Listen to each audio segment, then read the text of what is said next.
എല്ലാവർക്കും നമസ്കാരം. പ്രിയ സുഹൃത്ത് ഡോക്ടർ സംഗീത് രവീന്ദ്രൻ എഴുതിയ ആത്മകഥാംശമുള്ള വേരുകൾ ചിരിക്കാറുണ്ട് എന്ന പുസ്തകം വായിക്കാനിടയായി. സരോവരം ബുക്സിലൂടെ പുറത്തിറങ്ങിയ ഈ പുസ്തകം യഥാർത്ഥത്തിൽ അദ്ദേഹത്തിൻ്റെ ജീവിത അനുഭവങ്ങളാണ് കോറിയിട്ടിരിക്കുന്നത്.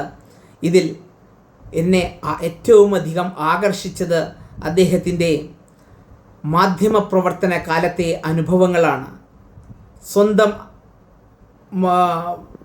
സ്വന്തം അഭിമുഖത്തെ പോലും മറ്റൊരാളുടെ പേരിൽ എഴുതേണ്ടി വരുന്ന അവസ്ഥ, അതുപോലെ ഇടുക്കിയിലെ വനം കൊള്ളയെക്കുറിച്ചുള്ള അതിസാഹസികമായ റിപ്പോർട്ടിങ്, ഇതൊക്കെ മാധ്യമപ്രവർത്തനം എത്രത്തോളം വെല്ലുവിളി നിറഞ്ഞതാണ് എന്ന് നമ്മെ മനസ്സിലാക്കി തരുന്നതാണ്.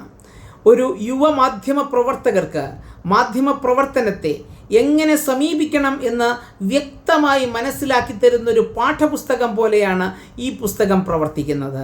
കൂടാതെ അദ്ദേഹത്തിൻ്റെ ജീവിതത്തിലുണ്ടായ അനുഭവങ്ങൾ, നല്ലതും ചീത്തയുമായ അനുഭവങ്ങൾ, ദേശീയ പ്രസ്ഥാനത്തിൻ്റെ ഭാഗത്ത് നിന്ന് പ്രവർത്തിക്കുമ്പോൾ നേരിടേണ്ടി വന്ന വെല്ലുവിളികൾ, അത് അതിജീവിച്ച വിധം, ഇതൊക്കെ ദേശസ്നേഹിയായ രാഷ്ട്രഹിതത്തിന് വേണ്ടി പ്രവർത്തിക്കുന്ന ഒരു വ്യക്തിക്ക് പ്രേരണാദായകമാണ് എന്നതിൽ സംശയമില്ല.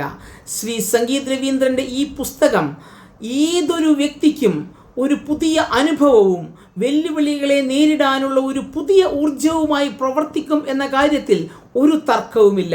ഈ ഒരു പുസ്തകം എഴുതിയ ഡോക്ടർ സംഗീത് രവീന്ദ്രന് എല്ലാവിധ ഭാവുകങ്ങളും നൽകുന്നു. കൂടുതൽ പുസ്തകങ്ങൾ എഴുതാൻ അദ്ദേഹത്തിന് കഴിയട്ടെ എന്ന് ഭഗവാനോട് പ്രാർത്ഥിക്കുകയാണ്. എല്ലാവർക്കും നമസ്കാരം, നന്ദി.